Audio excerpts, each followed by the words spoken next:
Hey, it's me, Vicky Marie, and I just want to make an apology to Nicola Jane Bulley because I feel like she's been completely let down.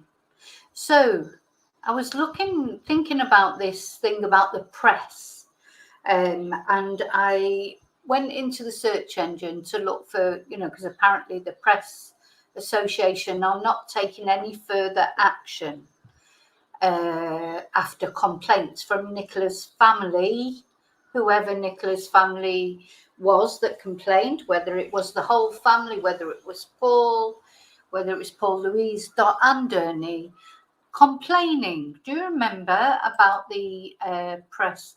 You may have gathered that I'm a little bit annoyed. I am really annoyed, in fact, because when I put that into the search engine, and it came up, the press watchdog has said it has no plans to conduct an investigation into newspaper coverage of the disappearance of Nicola Bulley, but has not ruled it out at a later stage. Now, what face do you have to have when the family came and criticised the role that the media and social media played during the police investigation? And in February, remember, after Nicola's body was found, they accused the press of having taken it upon themselves to run stories about us to sell papers and increase their own profits.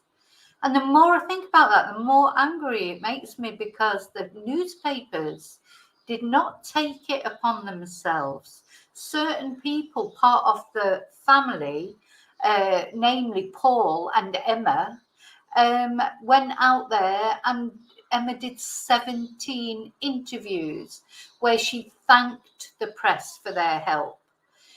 Paul did an interview voluntarily on Channel 5. He sent a voice note voluntarily to Sky News. He was in contact with the newspapers. The more I think about this, the more angry it's making me, because who's getting lost in all this is Nicola. It wasn't the press who divulged her secrets about her, or her, not necessarily secrets, but her private life. That was not the press. That was Paul Ansell and the family, who said about the problems she'd been having. His first words to Anne-Marie Fletcher, as recorded in the inquest, was she's struggling. She'd had a welfare check where she was ostensibly drunk, but we don't know because we haven't seen the footage. She the next day she was in up at the accident and emergency having a head injury checked out.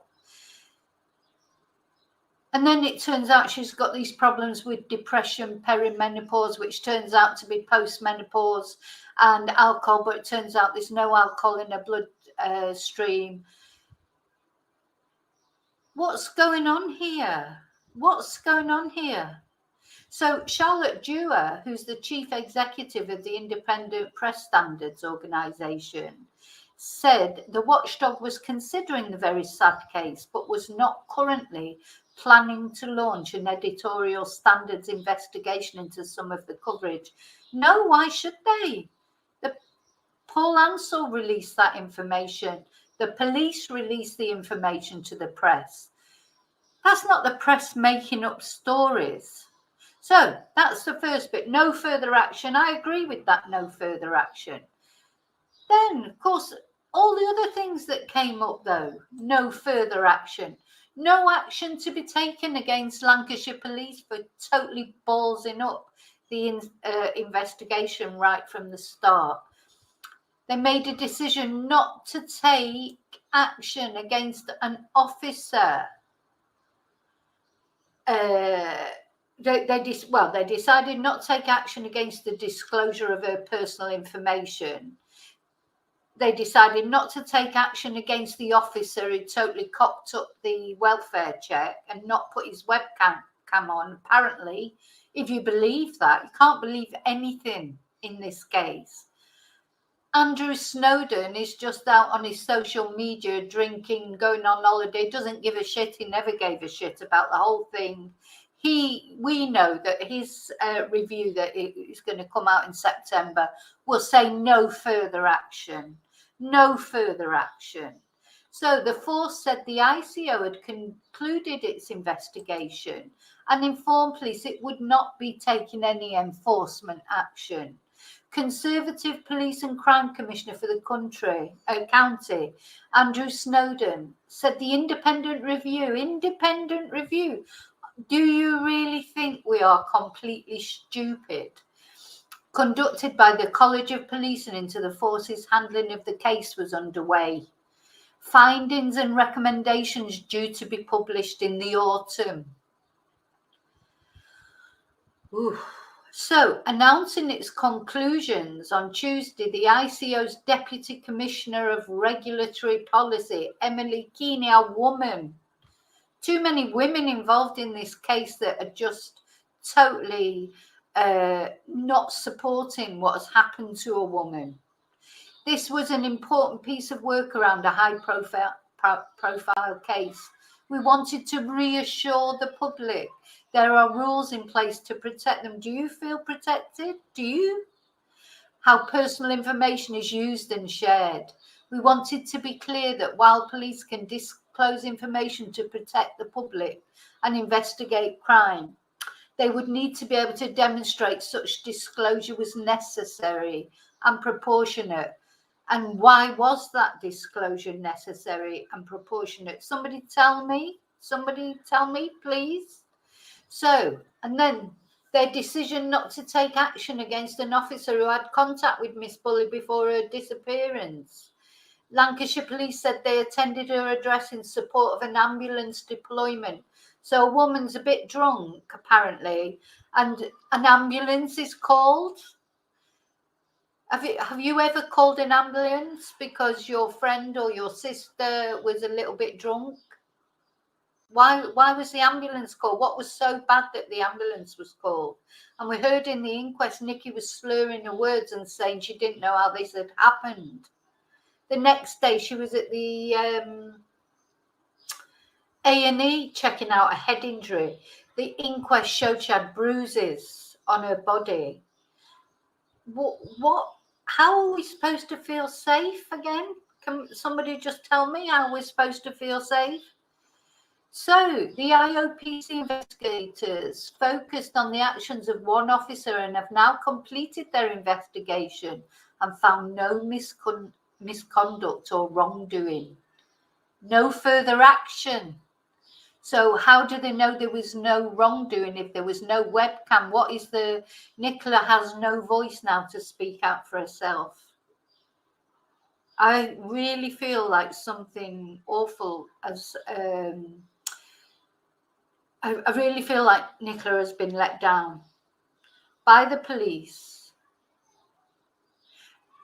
by certain elements of her family, I'm afraid, and by the inquest.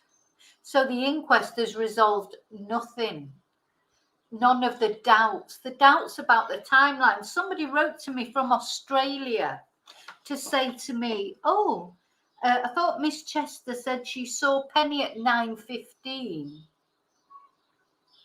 Penny said she entered the field at 9:30.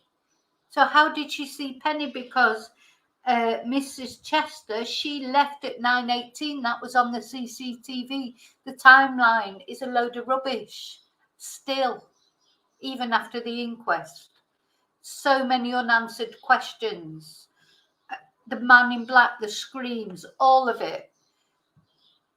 You just couldn't make it up. We're supposed to feel reassured. We're supposed to feel safe.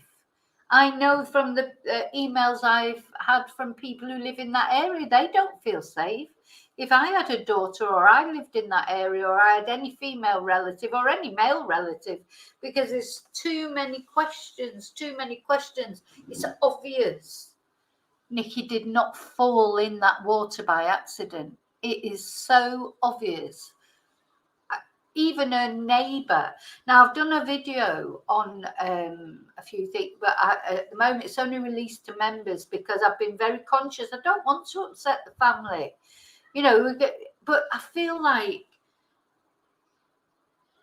It's like, what is it that just did? No further action about anything. Anything that happened to Nicola, we still don't know. Even the coroner said he has no idea how she ended up in the water, but he still recorded a verdict of accidental death, and not even a narrative verdict, just clearly. So for posterity, if anyone wants, in years to come, wants to look up that case, including her daughters, it'll just say accidental death.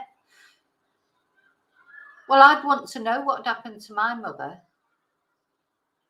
And if I was the family, I'd want to know what had happened to my sister or to my daughter.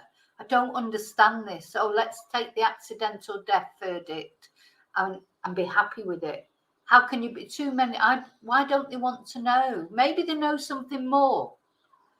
So anyway, so no further action. Let's have another. So there was loads coming up. No action against.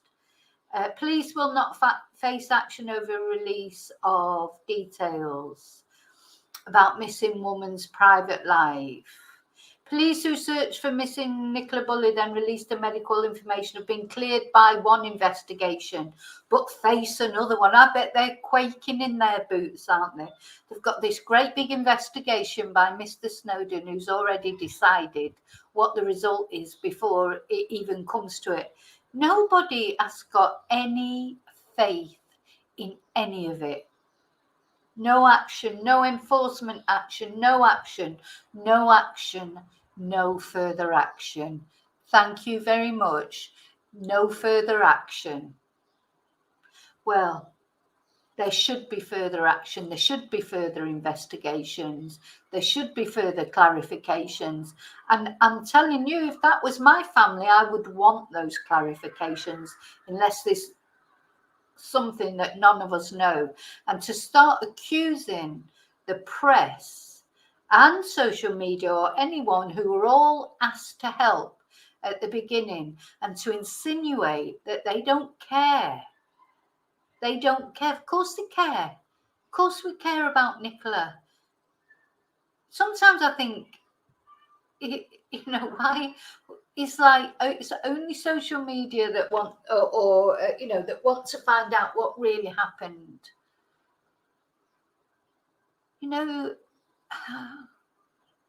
That's how I feel. No further action. Well, I can't take any further action. I've written to the coroner. He hasn't replied. Just to tell him that I think, basically, I mean, in very polite terms, I've written to him to say, look, this just doesn't add up. It doesn't add up. None of it adds up. And that's why people are still talking about it. And they always will talk about it. If you want people to stop talking about it, let them think that there's some investigation going on. That's, that there's some clarity, that there's some certainty. There is no clarity.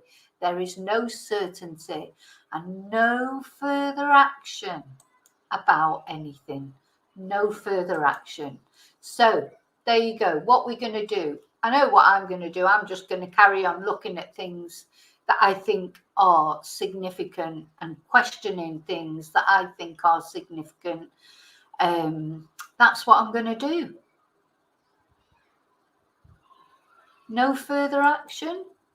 Well, I'll tell you what, if that was my family, I would want further action. Anyway, thank you for watching. May your God go with you. Bye.